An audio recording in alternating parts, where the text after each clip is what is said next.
이번에는 우리 교재 67쪽의 기호법입니다. 먼저 교재 67쪽을 보겠습니다.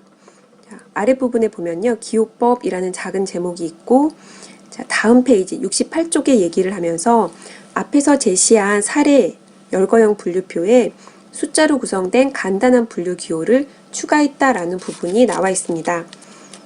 이것을 읽고 68쪽으로 함께 넘어가 보겠습니다.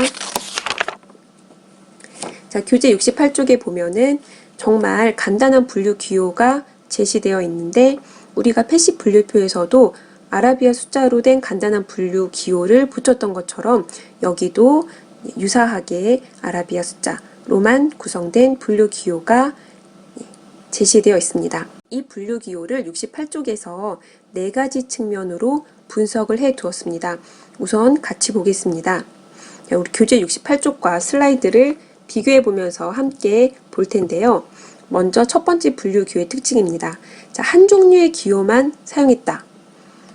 자, 무슨 성이죠? 첫 번째 교재 68쪽에 나온 무슨 성이죠? 여러분들이 한번 넣어보기 바랍니다. 한 종류의 기호만 사용했다라는 것이 장단점이 있는데 이때 장점을 보면은 이 특성에 해당된다는 것이죠. 그러면 이제 기계 처리에 유용하다고 했고요. 그리고 한 종류의 기호만 사용했기 때문에 그 코드 처리에도 간략하고요. 물론 이제 지난번 패시브 분류표 할 때 설명했던 것처럼 이런 순수한 숫자, 아라비아 숫자로만 구성되거나 문자로만 구성돼도 마찬가지입니다. A, B, C, 소문자로만 구성돼도 똑같이 이 특성이 적용되는데요. 이럴 때는 이 자릿수가 너무 중요하다는 것이죠. 1을 옆으로 밀려 쓰거나 하나를 빼면 안 된다는 특징이 같이 있죠. 그래서 하나의 기호로만 돼 있다면 아라비아 숫자로만 돼 있건 알파벳 소문자만 돼 있건 이 특징을 갖고 있다고 이야기를 합니다. 자, 다음은 두 번째 특징인데요. 분류 기호가 분류표의 계층 구조를 반영한다는 특성입니다. 무슨 성이죠? 이건 어떤 뜻이냐면요. 1은 문학이죠. 그렇죠? 그러면 첫 번째 계층입니다. 1은 영미문학이죠. 분류 기호가 2개예요. 두 번째 계층입니다. 111 분류 기호가 3개예요. 그럼 몇 번째 계층이겠어요? 네, 세 번째 계층이죠. 이렇게 분류표에서 분류 기호의 자릿수가 그 분류표의 계층 자체를 반영하고 있는 것이죠. 그래서 제가 패시브 분류표 피드백 중에서 이러한 피드백이 있었습니다. 패시시 하위 항목이 1부터 10 이상으로 가는 항목이 있었어요. 1부터 12 정도. 이제 이런 부분은, 이런 기호는 이제 표현성이 떨어질 수 있는 것입니다. 왜냐하면 여기에서 이 그 68쪽의 예를 빗대어 보면 1은 한 계층이란 뜻이고 1, 2는 이미 계층이 2개가 됐다는 것이잖아요. 그렇죠? 그래서 그 분류 기호가 분류표의 계층 구조를 잘 반영하기 위해서는 계층의 수와 분류 기호의 수가 동일하거나 적어도 만약에 하나의 계층, 동일한 계층 내에서는 분류 기호의 자릿수가 동일해야 됩니다. 그럼 이렇게 구분지가 10개 이상인 건 어떻게 하느냐? 0, 1 이렇게 원래 두 자리로 만들어줄 수도 있고요. 또 하나는 아라비아 숫자는 원래 0부터 9까지 밖에 못 쓰니까 알파벳 소문자 A부터 G까지 하면 훨씬 더 많은 수의 동의 개념을 하나의 계층에서 표현할 수 있다. 이런 부분도 있죠. 그래서 분류 기호가 분류표의 계층 구조를 반영한다. 이것도 분류 기호의 특징에 해당됩니다. 세 번째 보겠습니다. 자, 세 번째는 무슨 성이죠? 68쪽에 있고요. 자, 분류 기호가 이론적으로는 무한히 확장 가능하다는 것입니다. 어떻게 확장 가능하죠? 자, 1, 첫 번째 계층, 1, 두 번째, 세 번째는 1, 네 번째는 1. 자, 여기까지만 했는데 여러분도 무한히 확장 가능할 것 같죠? 이론적으로. 실제적으로 무한히 확장 가능한 기호를 쓰면 굉장히 어렵겠죠. 하지만 이렇게 이론적으로는 계층을 지속적으로 제한 없이 확장 가능한 이러한 체계를 가지고 있다는 점에서 세 번째 특성이 나오게 됩니다. 네 번째 분류 기호의 마지막 특성을 볼까요? 무슨 성이죠? 자, 이건 굉장히 중요한 특성이기도 한데요. 이거는 아라비아 숫자로 되어 있기 때문에 이 특징을 가진 게 아니고요. 시는 항상 숫자 1로, 희곡은 항상 숫자 2로 이렇게 일관되게 분류 기호를 배정할 때만 되는 것입니다. 그래서 특히 이제 조기성 유형이 있는데 이 중에서는 우리 교재 68쪽에 나온 것처럼 체계 조기성을 확보했다라고 합니다. 조기성은 기억하기 좋다는 거예요. 그래서 문학이 영미 문학이든 독일 문학이든 관계없이 항상 시는 1이다라고 한다면 우리는 항상 기억하겠죠. 아, 영미 문학이 1이면 시는 1을 붙이면 되겠지. 프랑스 문학이 1, 3이면 그래도 역시 시는 1을 붙이면 되겠지. 이것은 분류할 때도 기억을 도와주는 것이고요. 분류가 된 결과물, 정보 자원을 배열하거나 찾을 때도 쉽게 기억을 도와주는 기능으로서 분류 기호를 부여할 때, 특히 사람이 찾고 사람이 읽을 수 있는 분류 기호를 만들 때 매우 중요합니다. 기계는 사실은 이러한 규칙성이 그다지 중요하지 않습니다. 그런데 결국 분류 자료를 만들고 그걸 이용하는 사람이 사람이라는 것을 생각하면 조기성은 여전히 중요한 특성이 됩니다. 자, 이번에는 색인입니다. 우리 교재 68쪽 하단부부터이고요. 교재랑 같이 보면서 설명을 하겠습니다. 자, 열거형 분류표에서도 색인은 중요합니다.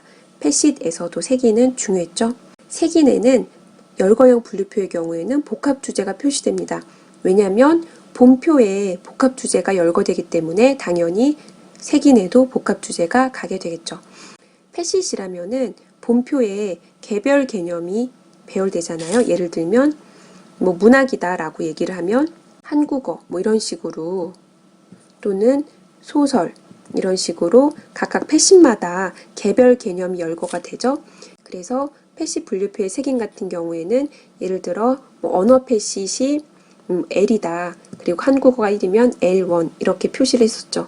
그리고 문학 형식 패시트이 F다. 그리고 소설이 3이다. 그러면 F3 이렇게 표시를 해줬었습니다. 기억나죠? 이렇게 패시트 분류표의 색인에는 개별 개념이 열거가 됐었죠. 그런데 우리 교재에 69쪽을 보면 독일 문학 1, 2 이것은 독일어라는 언어 측면이 문학과 만나서 복합 주제를 형성했는데 본표에 복합 주제가 열거되어 있으니까 색인에도 복합 주제가 가게 된 것이죠. 소설도 보면은 이게 영미 문학의 소설인 것이죠. 그래서 분류 기호도 이렇게 모든 계층을 다 반영하고 있습니다. 패시트에서는 L1, F3 이렇게 분류 기호도 패시트에 속한 개별 개념만 표현하고 있는데 우리 교재 69쪽 상단을 보면은 예를 들어 소설의 영미 문학이다. 그럼 영소설이잖아요. 그러면 소설의 영미 문학이라는 게 모두 다 이렇게 열거되어 있고 분류 기호가 1, 1, 3 이렇게 되어 있습니다. 분류 기호도 이렇게 복합 주제를 함께 반영하고 있습니다. 그래서 잠호순으로 구성되는 것은 색인이니까 동일하고요. 분류표 곳곳에 분산된 주제를 한 곳에 모이게 한 이런 표현이 있습니다. 이게 무엇이냐면요. 69쪽의 예시를 보면은 시가 있는데 시가 세 군데 있죠.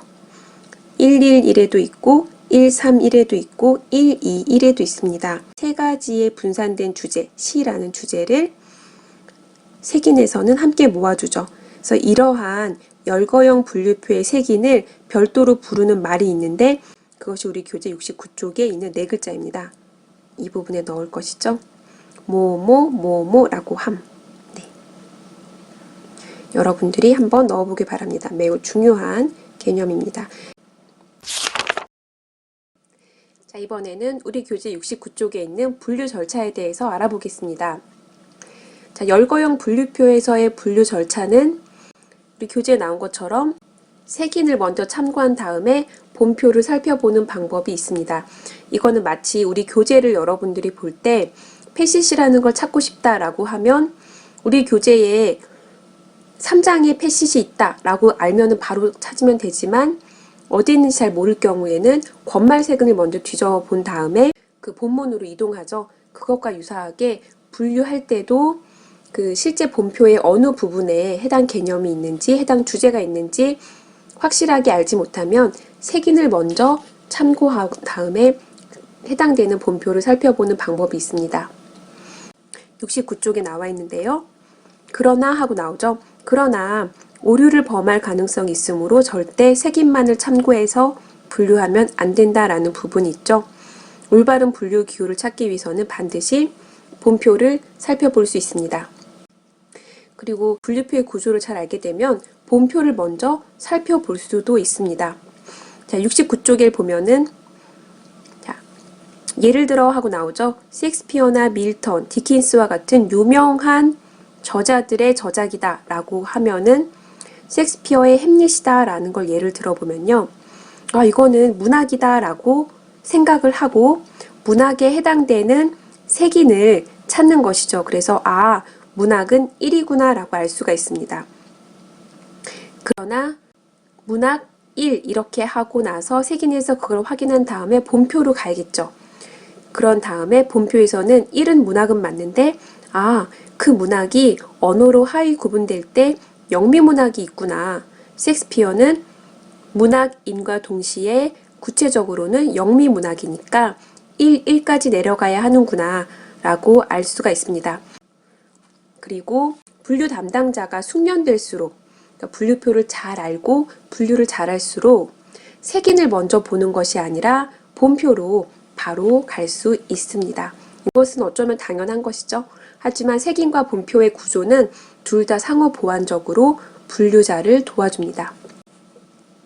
70쪽의 상당 부분을 좀 더 보겠습니다. 자, 색인은 익숙하지 않은 주제에 대해서는 훨씬 더 유용하겠죠. 분류를 처음 배우는 학생들은 사실 모두 다 낯설다고 봐야 되죠. 분류표의 구조를 익힌다는 것은 그 분류표가 분류하는 대상의 지적인 내용을 더 익숙하게 이제 분석한다는 이야기인 것이죠. 그래서 본표만을 먼저 이용해서 분류를 한 다음에 이제 색인도 같이 활용해서 보완하는 그런 방식으로 실제 학습을 하게 됩니다. 그런데 사실 분류표가 복잡할수록 학생들이 분류표의 구조에 익숙하지 않을수록 어려움이 있으니까 실제로는 함께 수업 시간에 분류표의 구조를 먼저 배우고 나서 본표를 이용하는 그 순서로 학습이 진행됩니다. 자, 여러분들이 만약에 프랑스 소설을 분류한다고 한번 생각해 보고요. 자, 먼저 본표를 먼저 본다고 생각해 볼까요? 그리고 우리 교재 68쪽을 다시 가서 봐야겠죠. 색인은 없다고 생각하고 먼저 교재에서 프랑스 소설을 어떻게 분류할 것인가를 생각해 보고 한번 분류를 해봅니다. 프랑스 소설을 찾아본다면 먼저 문학, 그 다음에 프랑스 문학, 그 다음에 소설 이렇게 분류표의 구조대로 그 주제를 따라가는 과정이 진행이 되겠죠. 근데 반면에 색인을 먼저 보고 분류를 한다고 생각해 볼까요? 69쪽에 나온 것처럼 어떻게 될까요? 프랑스로 먼저 찾아본다면 피읍으로 가겠죠. 그렇죠? 피읍으로 가게 되고 소설을 먼저 찾아본다면 시옷으로 가게 되겠죠. 둘 다 가서 좀 더 적합한 부분을 찾게 됩니다. 만약에 피읍으로 간다면 프랑스 문학이 있으니까 본표에 1, 3을 먼저 확인하게 될 것이고요. 소설로 갔다면 소설 중에서도 프랑스 문학이 있으니까 1, 3, 3 이렇게 가게 되겠죠. 사실 색인도 지금 69쪽에 나온 색인이 비교적 짧은 것이지만 그 하나의 개념을 색인에서 찾는 것도 그 분류자가 어떠한 색인어를 먼저 머리에 떠올리고 어떠한 부분을 먼저 찾느냐에 따라서 그 찾아가는 본표가 달라질 수 있습니다. 133이라면은 본표에서 133에서부터 찾기 시작할 것이고 13이라면은 본표에 13부터 찾기 시작할 것이겠죠. 계층 분류의 복잡성에 대해서 이제 언급이 되어 있는데요. 계층 분류표는 열거형 분류표라고도 한다고 나와 있죠. 그리고 이제 이 분류표에는 특성이 있습니다. 자, 구분 특성마다 계층이 증가한다라는 부분이 있습니다. 예를 들면 문학이었죠. 여기 언어라는 특성이 생기면 한 계층 내려가죠. 언어. 그리고 여기에 또 문학 형식이라는 특성이 생기면 한 번 더 내려가죠. 그쵸? 이런 식으로 구분 특성 하나하나마다 이론적으로 계층이 하나씩 증가하게 됩니다. 그리고 두 번째, 각 계층마다 동일한 개념이 반복해서 나타나게 됩니다. 문학 경우에도 시 이렇게 계속 나타나고 뭐 소설 계속 각 언어마다 그 개념이 반복해서 나타나게 되고 그것이 이제 복합 주제로 이제 보이는 것이죠. 자, 패시브 분류표랑 한번 다시 비교해 볼까요?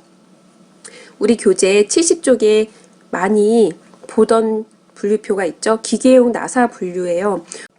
4장인가요? 패시브 분류표의 예시에서 봤었죠. 44쪽에 있습니다. 44쪽에 자, 기계용 나사 분류인데요.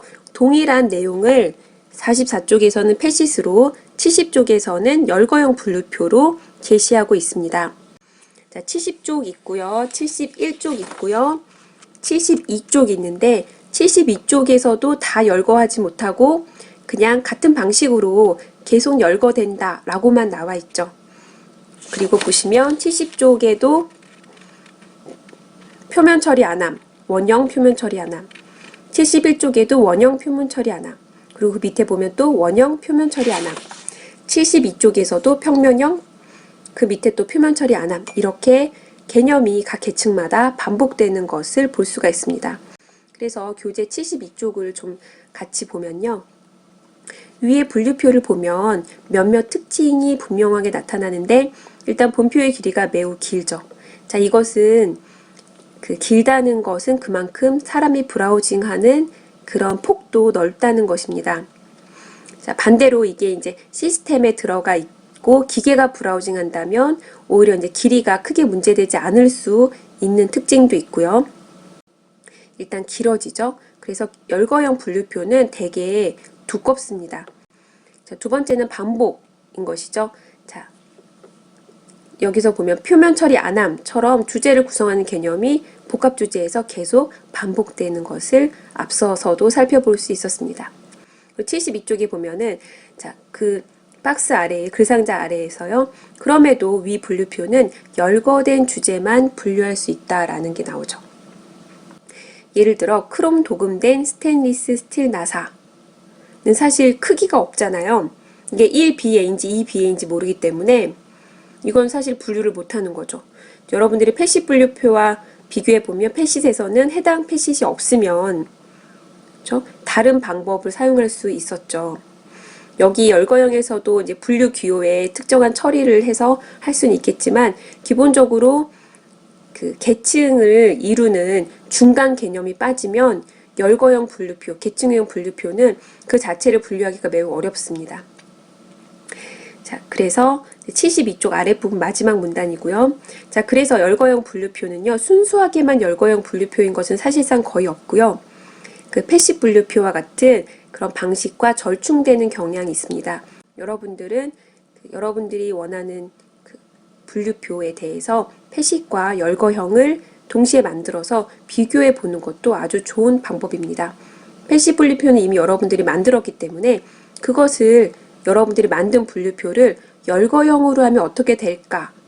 기계용 나사처럼 일부분만 열거형으로 바꿔보면 금방 알 수 있을 것입니다.